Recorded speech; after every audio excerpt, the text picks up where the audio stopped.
Hi friends, నేను మీ Venkatesh sir. మన వీడియోలో కూడా ఈ సూత్రం తెలుసుకున్నాము. ఎన్ భుజాలు గల కుంభాకార బహుభుజి యొక్క కర్ణాల సంఖ్యకు సూత్రం n/n-3/2 అనే సూత్రాన్ని నేర్చుకున్నాం.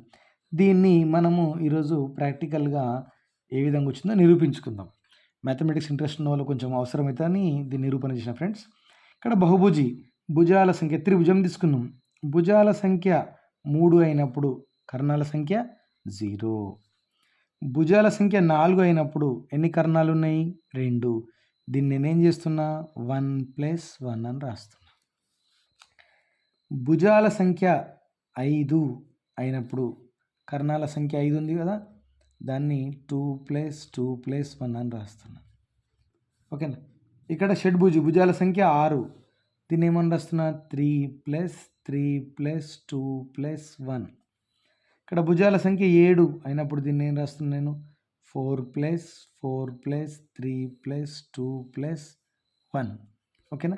కొంచెం ఇలా గమనించినట్లయితే మనకు ఇక్కడ గమనించండి, ఇక్కడ ఫస్ట్ 4, తర్వాత ఇదేంటిది 1+2+3+4 అంటే మొదటి 4 సహా సంఖ్యలు మొత్తం. ఇక్కడ గమనించండి 3 ప్లస్ మళ్ళీ మొదటి 3 సహజ సంఖ్యల మొత్తం. ఇక్కడ గమనించండి 2 ప్లస్ మొదటి 2 సహా సంఖ్యల మొత్తం, 1 ప్లస్ మళ్ళీ ఒక సహా సంఖ్య యొక్క మొత్తం.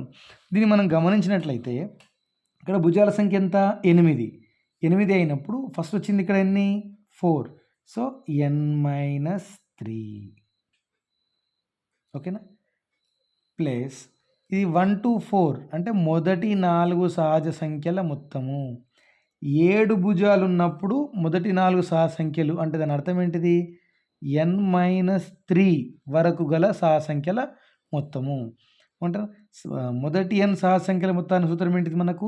n/n+1/2. ఇది మనకు ఆల్రెడీ ఇంతకుముందు నేర్చుకున్నాం ఫ్రెండ్స్. ఓకేనా? కానీ ఇక్కడ n వాల్యూ ఎంత? n-3. So n-3 into n-3+1/2. బాగా గమనించాలి ఫ్రెండ్స్. మొదటి 4 సహా సంఖ్యల మొత్తానికి ఓకేనా, కర్ణాల సంఖ్య 7 ఉంది కాబట్టి దీన్ని ఏం తీస్తున్నా?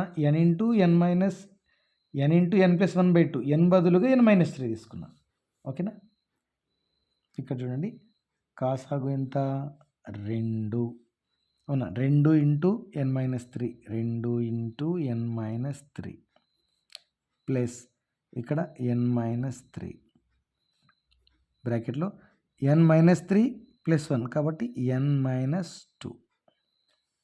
ఓకే, ఇక్కడ n-3 కామన్ తీసేయండి.